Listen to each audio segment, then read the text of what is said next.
Well, good day and welcome back. It's day 5 of your 14-day Fertility Boost Camp Challenge, and I'm Elizabeth Shervati, your host for this challenge. And today we're talking about water and what does water have to do with fertility? Well, I would argue a lot. Most of us don't get enough water intake in the day. We're either not drinking enough directly, or we're replacing some of the water or dehydrating our bodies with caffeinated beverages like coffee or tea.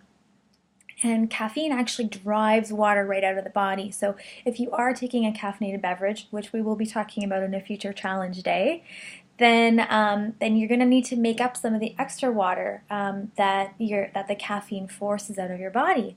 So when we're looking at fertility, I want you to be hydrated because water is the #1 way to flush toxins out of your body, and toxins can impact on your fertility. It's one of the least talked about but most important aspects of healthy fertility, and one of the main reasons why people experience challenges with their fertility, including miscarriages and problems with their future children's potential health.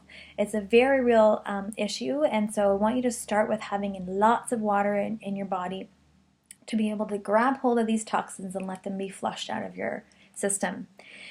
When is the best time to drink your water? It's actually between meals, and that's so that we don't dilute our digestive enzymes and our stomach acid.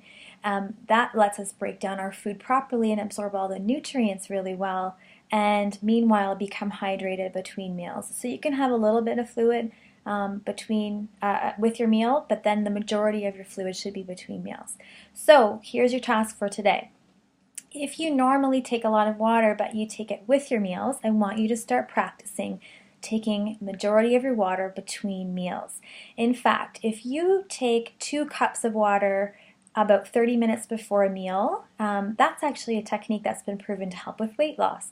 And oftentimes weight loss is a really essential part of a fertility journey too. So you can get 2 birds with 1 stone here with this water challenge. And so you can try taking 2 big glasses of water about half an hour before you eat, or at least an hour after your next meal. Try to rehydrate with 1 or 2 glasses of water. Now, I encourage you to try filtered water, and there's 2 main ways of trying this. It's reverse osmosis, which is a system that you would install in your kitchen or in your home to be able to have water that's filtered that's coming out of a tap.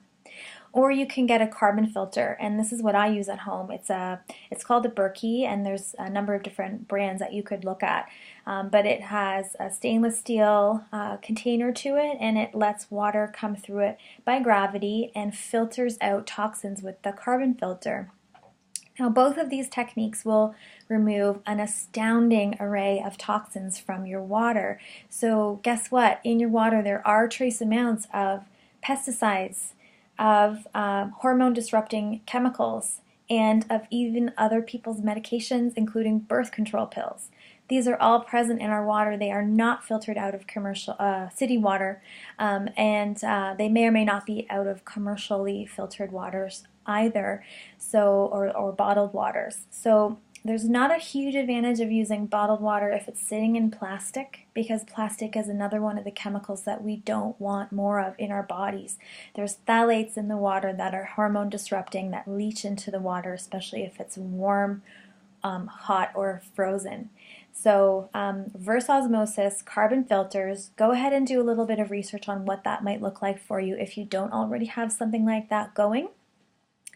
And have a good hydration day today. And so your task for getting your participation points is to let us know what type of water filter you're using, or which one you are looking at using, and or to post that you've completed your 8 to 10 glasses of water intake for the day, and or if you are normally always with the meals water drinker, try having your water between meals and tell us how that goes. So you have 3 different ways of completing this challenge today. So good luck. Happy hydration.